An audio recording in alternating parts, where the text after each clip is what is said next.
والموفون بعہدہم اذا عاہدوا، اور وہ لوگ کہ جو اپنے معاہدوں کو پورا کرنے والے ہوں جبکہ وہ عہد کر لیں۔ ایفاء عہد، اس کی کیا اہمیت ہے؟ ایک حدیث، حضور کے جو خادم خاص تھے حضرت انس بن مالک رضی اللہ تعالی عنہ، تقریباً 9 برس تک مدنی زندگی جو ہے اس میں وہ حضور کے ذاتی خادم کی حیثیت سے رہے، اور ان کا کہنا یہ ہے کہ قلما خطبنا رسول اللہ صلی اللہ علیہ وسلم الا قال لا ایمان لمن لا امانۃ له ولا دین لمن لا عہد له۔ کہتے ہیں شاذ ہی کبھی ایسا ہوا ہوگا کہ حضور نے ہمیں خطبہ ارشاد فرمایا ہو کسی بھی موقع پر،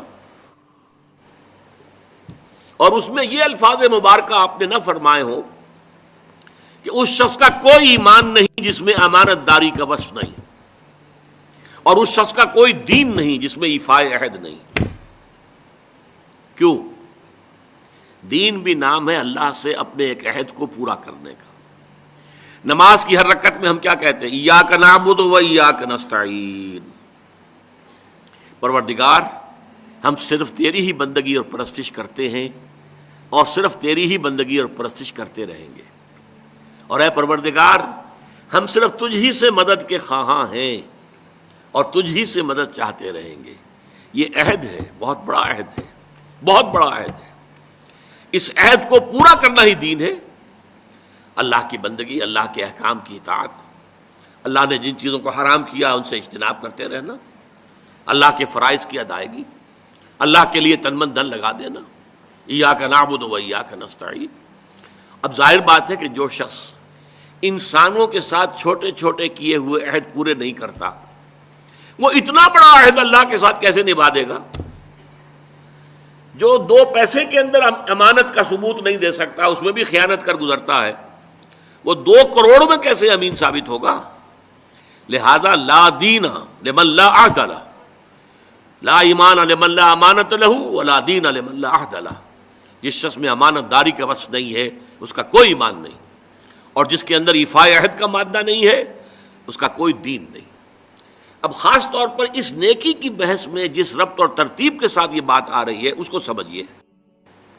در حقیقت یہ معاملات جو ہیں انسان کے، بین الانسانی معاملات، یہ در حقیقت اس کا تذکرہ ہے، اس لیے کہ اب تک جو معاملے آئے، ایک خدمت خلق اور انسانی ہمدردی کا جذبہ، پھر نماز کا قیام، زکوٰۃ کی ادائیگی۔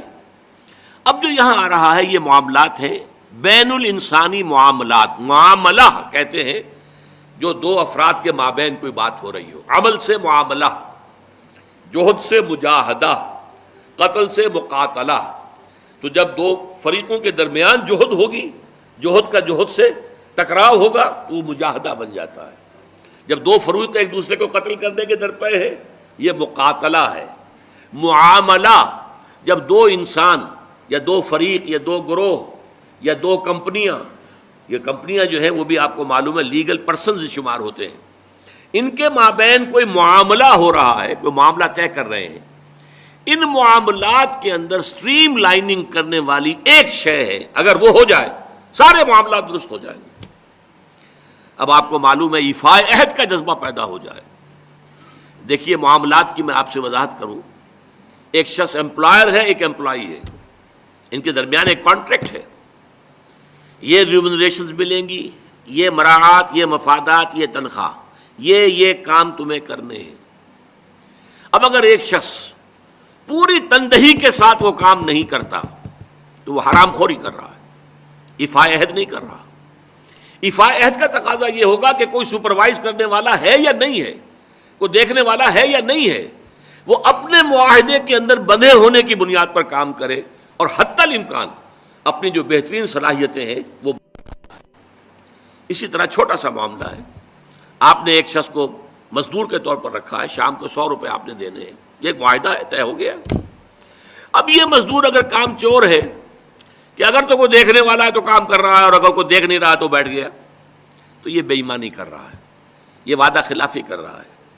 اسے اپنے اس وقت کے اندر اپنی پوری توانائی، پوری توجہ کے ساتھ، اس لیے نہیں کہ کوئی مجھے دیکھنے والا ہے، بلکہ اس لیے کہ میں تو اپنے عہد کا پابند ہوں، میں نے معاہدہ کیا، یہ میں نے سب سے چھوٹی مثالیں دے دی.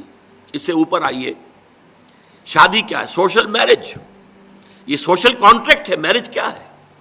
ایک مرد ایک عورت، اس کے درمیان معاہدہ ہے، ساری عمر کا نباہ کرنا ہے. بیوی کے یہ فرائض ہیں جو اسے ادا کرنے ہیں، شوہر کی یہ ذمہ داری ہے، اس کے نان نفقے کا وہ ذمہ دار ہے، اس کے لیے سکنا فراہم کرنا اس کے ذمے ہے، اس کے لیے رہائش کا بندوبست کرنا اس کے ذمے ہے، نان نفقہ اس کے ذمے ہے. بیوی کے یہ فرائض ہیں جو اسے ادا کرنے ہیں. اب یہ در حقیقت ایک سوشل کانٹریکٹ ہے. اگر کوئی بھی اس کے اندر خیانت کا ارتکاب کر رہا ہے تو اس نے اپنے عہد کی خلاف ورزی کی. اسی طرح دیکھیے بہت سے معاہدے ہوتے ہیں جو ریٹن نہیں ہوتے، طے شدہ نہیں ہوتے. اولاد اور والدین میں بھی ایک معاہدہ ہوتا ہے، امپلائڈ ہے. وہ کیا معاہدہ ہے؟ والدین اپنی جوانی میں اپنے آپ کو انویسٹ کرتے ہیں اپنی اولاد میں. ان کی تعلیم ہے، ان کی تربیت ہے، ان کو کھلانا ہے، ان کو پلانا ہے، ان کے لیے کپڑے کا بندوبست ہے. وہ اپنی ساری توانائیاں جو ہے لگا رہے ہیں ان کو پالنے پوسنے میں. اور اس کے اندر امپلائڈ کانٹریکٹ ہے کہ جب یہ بوڑھے ہو جائیں گے اور وہ جوان ہو جائیں گے تو اب ان کو لک آفٹر کریں گے، ان کی خدمت کریں گے، ان کی سیوا کریں گے، ان کے ساتھ حسن سلوک کے ساتھ پیش آئیں گے. یہ کانٹریکٹ ہے، چاہے یہ لکھا ہوا نہ ہو، امپلائڈ کانٹریکٹ ہے. بہرحال پوری انسانی زندگی کا اگر آپ تجزیہ کریں گے تو معاہدات کے گرد گھومتی ہے. اگر ایک وصف پیدا ہو جائے، ایک وصف ایفاء عہد، حضور نے فرمایا بندہ مومن کا وعدہ کر لینا عدت المومن کا اخذ الکف.